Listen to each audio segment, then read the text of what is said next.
안녕하십니까. 신의균의 군사TV 디펜스 브리핑입니다. 자, 오늘도 전 세계 군사안보, 국방, 무기 관련한 소식 중 중요한 소식 브리핑 하겠습니다. 첫 번째 소식입니다. 시리아군이 현재 사용 중인 러시아제 방공 시스템은 완전히 실패작이며 그 대안으로 중국제가 검토되고 있다고 중국 매체가 주장했습니다. 전 세계적으로 불량 무기 하면 메이드 인 차이나를 떠올리는데요. 그 불량 무기의 대명사라는 오명을 쓰고 있는 중국이 자신들의 스승인 러시아제를 불량이라고 규정하고 나섰다는 어처구니 없는 소식입니다. 시리아 당국이 최근 나토는 물론 이스라엘과 터키에게 뻥뻥 뚫리고 있는 러시아제 방공 시스템을 사실상 실패작으로 규정하고 이에 대한 대안으로 중국제 미사일을 검토하고 있다고 중국 매체들을 인용해서 디펜스 월드가 현지 시각 27일 보도했습니다.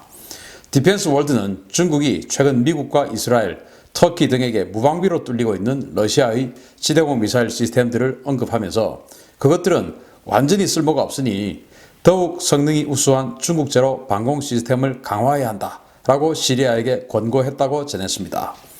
현재 시리아는 러시아제 S-200과 S-300 중장거리 지대공 미사일, 그리고 SA-11 부크 중거리 지대공 미사일과 판치르 시스템을 대량으로 운용 중인데요.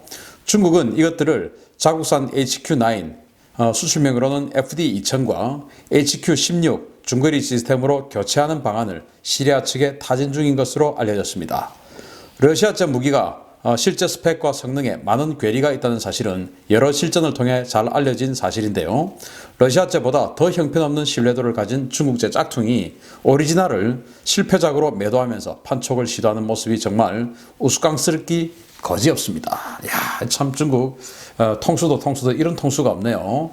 러시아제, 소련제 막 가져가가지고 불법 카피하고 막 역설계하고 뜯어가지고 그냥 역설계하고 했던 중국이 그걸 오리지널을 형편없다라고 하고 우리 거 사라 라고 지금 시리아에 지금 러브콜을 보내고 있는 이 상황인데, 이야, 정말 이거 완전히 뒤통수 치는 거죠. 최근에 터키의 F-16 전투기들이 가서 마음대로 폭격하고 있는 상황, 그리고 제가 지금 이 신인균의 군사TV를 통해서 백하 계곡 전투라든지 또 그 이스라엘의 오시락 원자력 발전소 폭격했던 오퍼레이션 오페라, 그리고 여러 가지 이 군사작전들 보면 러시아제 이 지대공 미사일들 거의 활약을 못했던 그런 것들을 볼 수 있습니다. 그런 면에서 보면 이건 완전히 꽝이구나, 스펙하고는 완전 다르네 라는 그런 생각을 할 수가 있고, 또 이제 최근에 만들었던 판치르라든지 S-400이라든지 이런 것도 지금 시리아에 많이 배치가 되어 있는데 이스라엘 전투기들 막 들어가서 막 때리고 있거든요. 그런 거 보면 야, 참 형편없구나 라고 생각이 되는데, 문제는 중국이 그 형편없다고 보았던 그 러시아제 S-300을 뺏긴 게 바로 HQ-9이에요. 자기들이 이제 수출명으로 FD-2000이라고 하는데 이게 S-300 뺏긴 겁니다. 짝퉁이에요. 그걸 지금 시리아에 S-300이 있는데 그거 형편없으니까 우리가 S-300 뺏긴 짝퉁 가지고 있으니까 이거 사라. 또 이제 S-300 중에서 S-300도 이 튜브 안에 여러 미사일들이 들어있어요. 근데 이제 그 중에서 또 한 시스템 뺏겨가지고 안에 들어가 있는 미사일은 지금 이제 시리아가 다량으로 가지고 있는 그 SA-11 부크, 그 미사일하고 거의 흡사하게 생겼는데 튜브에서 발사하는, 제가 아무리 봐도 이거는 부크를 뺏긴 거다 라고 생각되는데 그걸 또 사가라, 부크가 지금 형편없이 뚫리고 있는데 그거 뺏긴 놈을 사가라, 지금 이렇게 하고 있는데 정말 참 소가 웃을 일이다 라는 생각이 드네요. 그런데 자기네들이 이렇게 뺏겨놓고 정말 또 시리아하고 러시아하고 또 얼마나 가깝습니까? 그 사이에 파고 들어가지고 세상에 우리 거 사라 라고 지금 이간질을 하고 있는 이런 중국들 보니까 야, 대국이 이래 라는 생각이 좀 들기는 하네요. 아무튼 정말 도찐개찐한 그런 스펙하고는 이 알려진 이 재원하고는 전혀 동떨어진 스펙 실제 성능을 보여주고 있는 이 도찐개찐끼리 뒤통수를 치고 있는 상황, 우습습니다.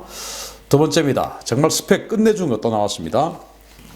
러시아가 수호이 57 스텔스 전투기의 내부 무장창에 탑재할 수 있는 신형 극초음속 공대지 미사일 시제품을 개발했으며 이것이 곧 실전에 배치될 것이라는 소식입니다. 현재 러시아가 운영 중인 항공기 탑재용 극초음속 미사일인 KH-47M2 킨잘의 소형화 버전이 개발됐으며 러시아 공군의 차세대 스텔스 전투기 수호이 57의 내부 무장창에 탑재되어 운용될 것이라고 파이터젯 월드가 현지 시각 26일 보도했습니다. 러시아군은 대형 폭격기나 미그 31BM과 같은 대형 요격기 외부에 소량이 제한적으로 탑재되는 킨잘 미사일의 단점을 해결하기 위해서 킨잘의 소형화 버전을 개발했으며 지난 2018년 킨잘 소형화 버전의 설계를 완료하고 최근 시제품 제작을 마무리 지은 것으로 알려졌습니다. 이번에 개발된 극초음속 미사일은 킨잘보다 사정거리와 속도는 다소 떨어지지만 극초음속 비행 능력과 회피 기동 등 전략 무기로 사용하기에 부족함이 없는 수준의 성능을 가지고 있다고 러시아 당국은 주장하고 있습니다. 러시아는 수호이 57의 내부 무장창에 소형 극초음속 미사일 2발과 중거리 공대공 미사일 2발을 동시에 탑재할 수 있도록 미사일을 개발했다고 밝혔는데요. 이것이 사실이라면 스텔스 전투기 내부 무장창에 탑재되는 최초의 극초음속 공대지 탄도 미사일이 됩니다. 러시아군 관계자는 초음속 공대지 미사일과 더불어서 R-37의 개량형인 사정거리 300km, 마하 6급의 극초음속 공대공 미사일도 개발됐다 라면서 이러한 무기들이 수출 시장에서 수호이 57의 가치를 더욱 높여줄 것이라 라고 주장했습니다. 실제 성능은 알 수 없지만 스펙대로 나오면 정말 최강의 무기가 될 것 같습니다. 자, 이거 보십시오. 수호이 57에서 이거 킨잘 쫙 발사하는 건데, 킨잘 아시다시피 익스칸데르 미사일의 항공기 발사형이죠. 지대지 미사일인 익스칸데르, 북한이 5월 4일, 5월 11일 날 발사했던 그 불상 발사체, 그게 이제 익스칸데르형을 뺏긴 거 아니겠습니까? 그 미사일을 하늘에서 전투기가 발사하는 거예요. 그런데 이제 이게 워낙 커서 그 미그 31 같은 완전히 대형 전투기도 한 발만 쏠 수 있는데 이거는 지금 2발을 쏜다고 합니다. 그 비밀이 킨잘을 짧게 만들었답니다. 짧게 더 소형화시켰는데, 자, 이거 한번 보시면 여기 지금 나중에 확대를 해드릴 텐데요. 이 부분 그리고 뒤에 이 부분, 여기에 확대해서 보시면 은은한 선이 보입니다. 여기가 내부 무장창이에요. 여기에 이제 미사일들이 들어가는데 여기에 각 하나 이렇게 이 킨잘 소형화 버전을 넣고, 그리고 이 양쪽 가에 에어 인테이크 가에 공대공 미사일을 집어넣어서 공대공 미사일 2발, 그리고 킨잘 소형화 버전인 극초음속 공대지 미사일 2발, 이렇게 해서 해가지고 강력한 전략 타격 능력을 가지겠다라는 말이에요. 참 계획은 정말 거창한데 정말 실제로 이렇게 구현이 될지 안 될지는 알 수 없다라는 생각이 들고요. 아무튼 뭐 이렇게 되면 이거 정말 무서운 것이 되죠. 왜냐하면 킨잘이 사정거리 2000km에 마 10의 속도를 보이는 아주 무서운 극초음속 무기인데, 이거를 뭐 소형으로 해서 마 10까지 안 나오고 사정거리는 더 짧다 하더라도 그래도 사정거리가 최소 수백 킬로는 될 것이며, 그리고 속도도 최소 마 5에서 6은 될 것인데, 이걸 수호이 57 같은 스텔스 전투기가 와가지고 다량으로 쏴버리고 대량으로 와서 대량으로 쏴버리면 이걸 막아낼 수 있는 상대는 거의 없다라고 봐야 되겠죠. 그런 면에서 이거 정말 실현된다면 무서운 무기 체계가 될 것이다 라고 생각이 되고, 또 여기 이제 중간에 있는 이 내부 무장창에 역시 이제 그 러시아가 가지고 있던 R-37이라고 하는 사정거리 400km짜리 공대공 미사일이 있었습니다. 아주 대형이죠. 그걸 이제 조금 그 개량을 해서 사정거리는 300km. 그런데 속도는 훨씬 빠른 마하 6 이런 극초음속 공대공 미사일을 만들겠다. 그러니까 적전투기가 피하지 못하도록 하겠다라는 무기도 이제 여기에 또 장착을 하겠다라고 하니까, 만약에 그렇게 되면 이 수호이 57이야말로 정말 막강한 공대공 전투 능력, 그리고 대단한 공대지 타격 능력을 가진 뭐 거의 지금으로서는 세계 최강의 멀티롤 스텔스 전투기 전폭기가 되지 않을까 생각이 되는데, 아무튼 뭐 러시아 무기, 중국 무기는 까봐야 안다 라는 겁니다. 그래서 까보중, 까보니까 러시아제더라, 까보니까 중국제더라 라는 거가 있죠. 자, 세 번째 소식입니다. 지난주 데일리 디펜스로 미 공군의 B1B 퇴역 검토 소식과 호주가 이를 도입할 가능성이 있다는 내용을 전해드렸는데요.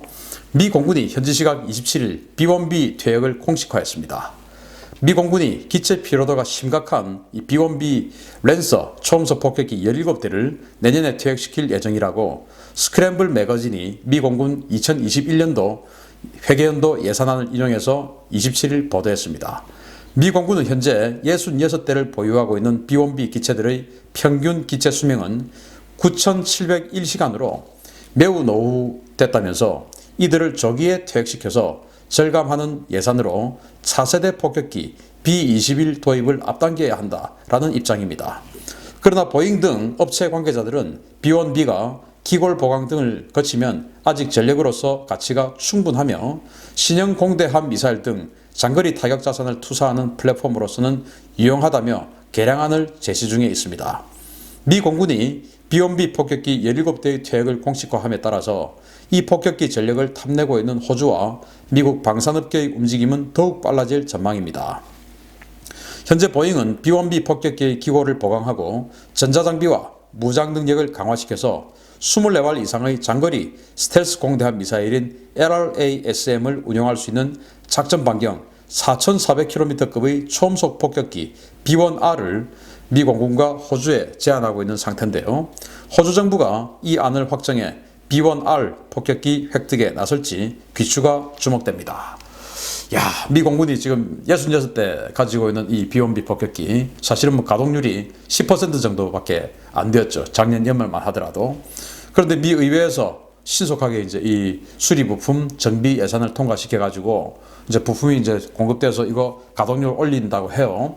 그런데 이제 그 중에서 내년까지 이 B-1B를 17대를 퇴역시키자. 이제 이런 그 안이 이제 확정이 되었고, 그래서 이 좀 초창기형 B-1B 17대를 퇴역을 시키는가 본데, 그걸 보잉 방산업체죠. 이제 이 B-1B의 주관 업체입니다. 보잉이 아니 왜 이 아까운 걸 그냥 퇴역시키냐? 이거 장거리 공대함 미사일 LRASM 지금 AI 탑재해가지고 뭐 완전히 스텔스에다가 사정거리 길죠. 정말 무서운 그런 공대함 미사일. 진짜 우리 해군도 이거 좀 또 우리 해군 공군도 이거 좀 도입했으면 좋겠는데 이거를 장착하면은 아주 잘 쓸 수 있는 요긴한 기체로 되는데 왜 이거 아깝게 폐기하냐라고 해서 이제 보잉이 그 개량안을 제시를 했죠. 그걸 보고 이제 그게 B-1B가 아니고 B-1R이에요.